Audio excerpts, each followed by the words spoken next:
बैसाख का महीना चल रहा है। शंकर के शिवालय में जाओ। शिव के शिवालय में 3 स्थानों का स्पर्श अवश्य जरूर।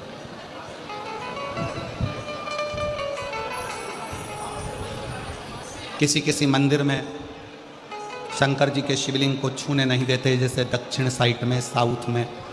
तो अपने ही घर में जो शिवलिंग है उसके 3 स्थानों का स्पर्श अवश्य करें। समझिए,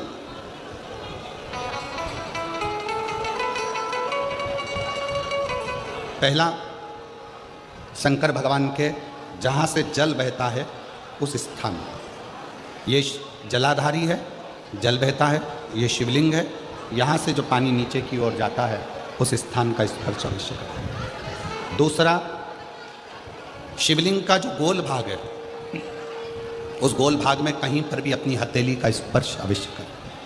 तीसरा, शंकर भगवान के शिवलिंग का जो ऊपर का भाग है वहाँ अपने अस्त्र का स्पर्श अवश्य करें। तीनों स्थान पर ब्रह्मा, विष्णु और महेश का स्मरण करते हुए जब बैसाख महीने में आप शंकर भगवान को जल समर्पित करें। शिव जी को जब बैसाख के महीने में जल दिया जाए तो दोनों हाथ से अंजलि में कलश रखकर शंकर भगवान की अपने हाथ की अंजलि में जल रखकर शिव जी को जल अवश्य समर्पित करें। शिवरात्रि के बैसाख महीने की शिवरात्रि पड़े, बैसाख महीने की प्रदोष पड़े तो एक बेलपत्र शंकर को अवश्य समर्पित करें। मान लो गर्मी बहुत तेज है, पेड़ों पर बेलपत्र नहीं मिले तो एक दुर्वा शिव को अवश्य समर्पित करें। मान लो बहुत तेज गर्मी पड़ने पर, यहाँ रतनगढ़ में तो हम देख रहे हैं रजी रज धूली धूल इतनी है, मिट्टी इतनी है कि यहाँ तो दुर्वा मिलना भी बड़ा मुश्किल है, तो एक चावल का दाना शिव को जरूर समर्पित करो। उतने में और बैसाख महीने में सबसे ज़्यादा जरूरी है, जो सबसे ज़्यादा जरूरी है बैसाख महीने में, वो जलाशय अर्थात अपने घर के नज़दीक में कोई पानी का स्थान हो, जलाशय हो, वहाँ का जल शिव को समर्पित करना या शिव के नंदी के पास में। और हम तो कहेंगे शंकर का नंदी केवल मंदिर में मत देखो, आपके घर के आसपास में हमारे मारवाड़ की पहले की रीति रही है। राजस्थान में बहुत सालों पहले, जब लगभग 19 से 20 साल पहले हम फलोदी में आए थे, 20 साल पहले, और 20 साल पहले जब हम फलोदी में आए थे राजस्थान में, तो हमने उस फलोदी राजस्थान में देखा था कि प्रत्येक घर के बाहर पत्थर का एक छोटा सा कुंडा जैसा होता है। 2 चीज़ें हमने फलोदी राजस्थान में प्रत्येक घर के बाहर 20 साल पहले देखी थी। एक इतना बड़ा कुंडा पत्थर का जिसमें लोग भोजन रख देते हैं, और एक बड़ा सारा कुंडा जिसमें लोग पानी भर देते हैं, जिससे चिड़िया, पशु, पक्षी, गौ माता सब उस पानी को पीती रहे और आपका और हमारा कल्याण होता रहे। इस भाव से प्रयास करो। शिव जी को तो जल समर्पित करो।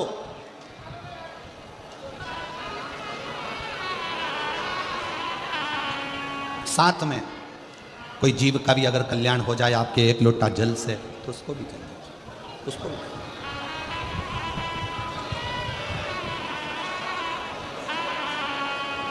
शंकर भगवान ओघड़दानी शिव, जिनका चढ़ा हुआ जल केवल मात्र स्पर्श, आचमन, दर्शन आपका और हमारा कल्याण कर देता है। अपने दुख को, अपनी तकलीफ को, अपने कष्ट को किसी दूसरे के दरवाजे पर जाकर कभी मत करो, कभी मत।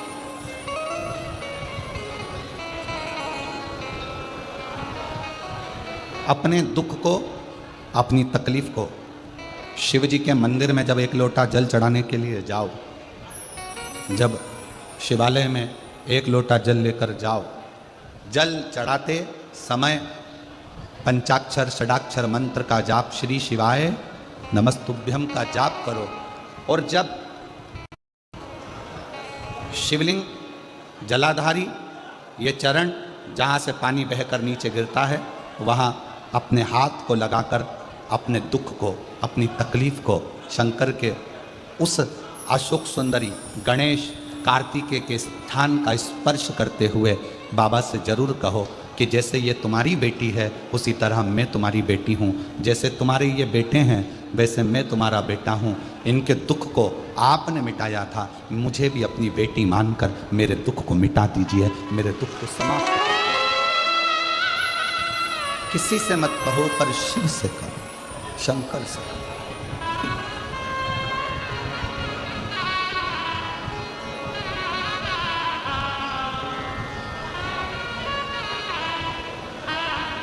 जब आप चरण पकड़कर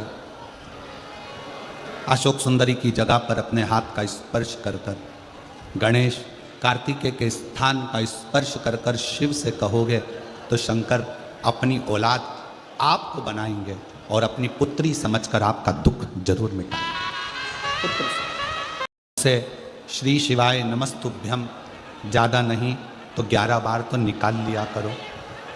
ये शरीर, ये हृदय, ये चित्त, ये वृत्ति परमात्मा के चरणों में क्या की जाए।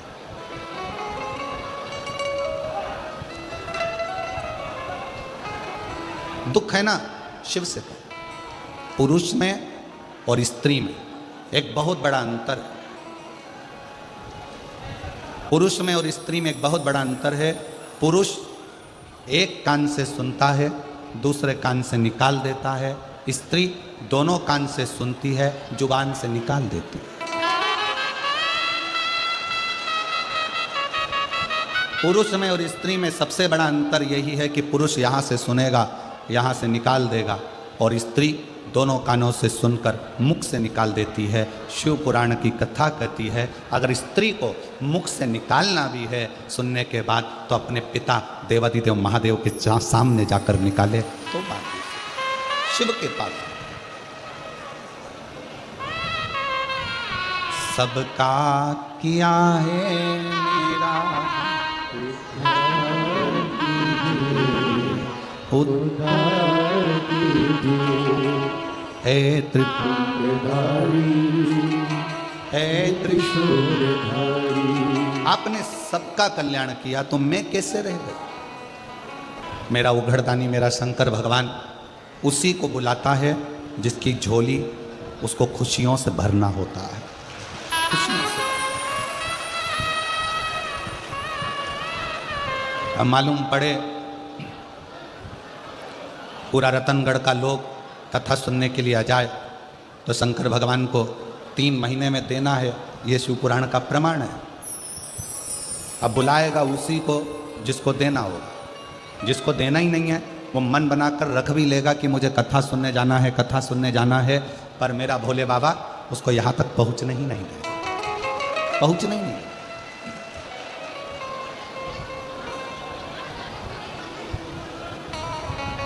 कल कथा में अपन ने श्रवण किया था कि संकल्प आपका होता है और पूरा करने वाला देवादिदेव महादेव। कोई दूसरा नहीं पूरा करेगा, शिव।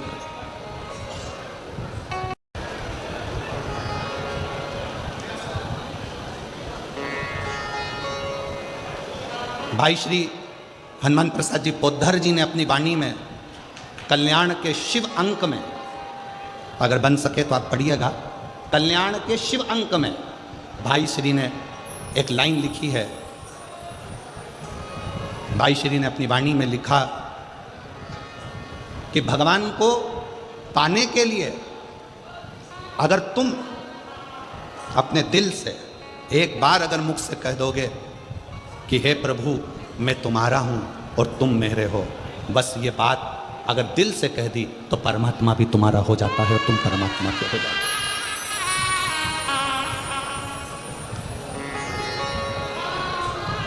हो। जरूरी नहीं कि उपास करोगे तो भूखे रहना पड़ेगा। व्रती का मतलब क्या होता है? व्रती का मतलब क्या है?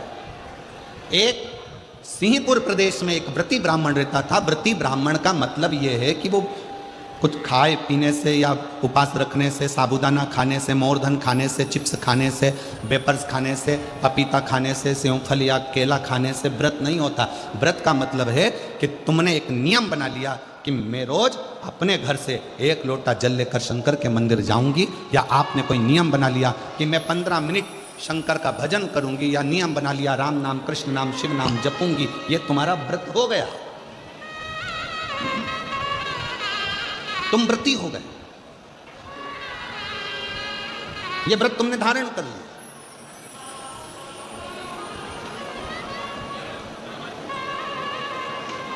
कई माताओं ने नियम बनाया, रतनगढ़ की ही रहने वाली माताएं, कई माताएं रतनगढ़ की ही रहने वाली पंडाल में रह रही है, कई माताएं रतनगढ़ की। उसने नियम लिया कि मुझे 7 दिन कथा सुनना है।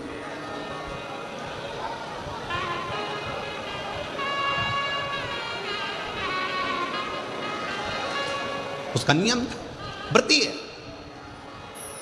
व्रत करने का मतलब यह नहीं है कि तुमने उपास करा, कुछ खाया पीना छोड़ दिया, कुछ खाना पीना छोड़ दिया तो भगवान तुमसे प्रसन्न हो जाएगा। शिव महापुराण की कथा कहती है, शंकर भगवान की कथा कहती है, यहाँ शिव पुराण कहती है कि आपका एक व्रत, कुछ भी अपनी जिंदगी में एक संकल्प, एक नियम ले लो, शिव पूरा कर देगा, व्रती हो गया। एक ब्राह्मण रहता था, बड़ा व्रती था, महाव्रती।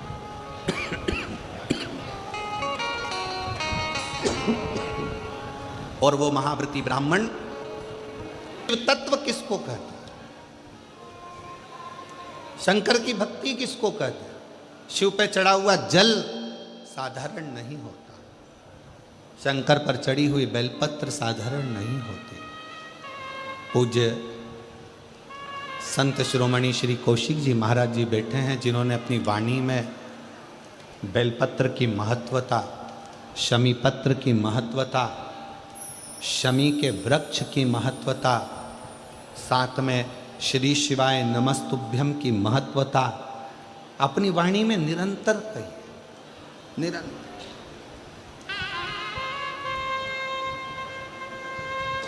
शिव जल साधारण नहीं है, शंकर की भक्ति साधारण नहीं है, शिव स्मरण साधारण है।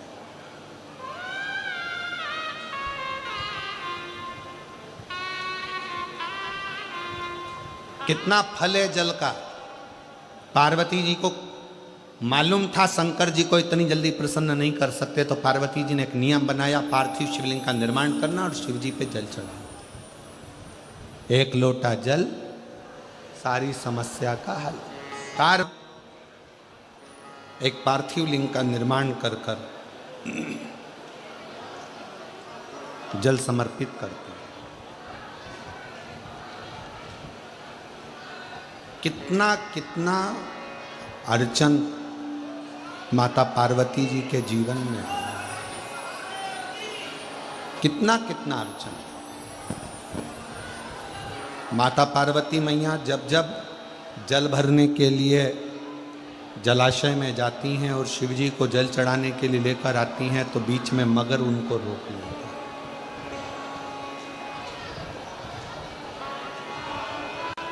कहीं पार्वती मैया जब भगवान शंकर को रिझाने के लिए आतुर होती हैं, तो फिर कोई ना कोई क्रम होकर उनकी अर्चना जो हो रही है, भजन जो हो रहा है, स्मरण जो हो रहा है, उसमें अड़चन दी जाती है। शिव महापुराण की कथा कहती है कि जब भी आप कोई तप करेंगे, साधना करेंगे, भजन करेंगे, कीर्तन करेंगे, मंत्र जाप करेंगे, नाम जाप करेंगे, स्मरण करेंगे, तो थोड़ी ना थोड़ी अड़चन बीच में आएगी, आती है। और उसमें घबराना नहीं है। उस अड़चन में अपन को घबराने का काम नहीं है। एक बड़ा सुंदर व्याख्यान वर्णन है। मान लो किसी काम के लिए आप बहुत दिनों से लगे हुए हो और वो कार्य पूर्ण नहीं हो रहा, बहुत दिनों से लगे हो, मेरा ये कार्य होना चाहिए, मेरा ये कार्य होना चाहिए, मेरा ये कार्य होना चाहिए, और नहीं हो रहा। तो शिव महापुराण का एक बड़ा सुंदर सा भाव कहा, बहुत सुंदर सा भाव वर्णन किया कि बेलपत्र का जो नीचे का जो भाग होता है, बेलपत्र के जो नीचे का जो भाग है, इस नीचे के भाग में थोड़ा सा गाय का घृत, देसी गाय का थोड़ा सा घी घृत इस नीचे के भाग में लगा लेना चाहिए। ये उनके लिए भी है जो बहुत दिनों से कोई कार्य करना चाह रहे हैं पर हो नहीं रहा, बहुत दिनों से लगे हुए हैं, आज होगा, कल होगा, परसों होगा, कोई फाइल अदालत में अटकी हुई है, कोई प्रशासनिक कार्य अटका हुआ है, कोई कार्य अटक रहा है, उसके लिए बहुत जरूरी। नीचे की जो डंडी है उसमें घृत लगा लो, घी गाय का,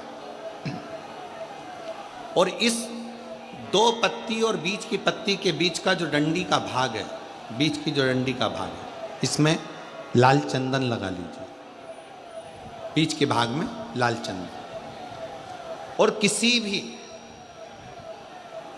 प्रदोष के दिन प्रातः से लेकर शाम तक के बीच में, प्रदोष काल के मध्य तक के बीच में कभी भी इस बेलपत्र को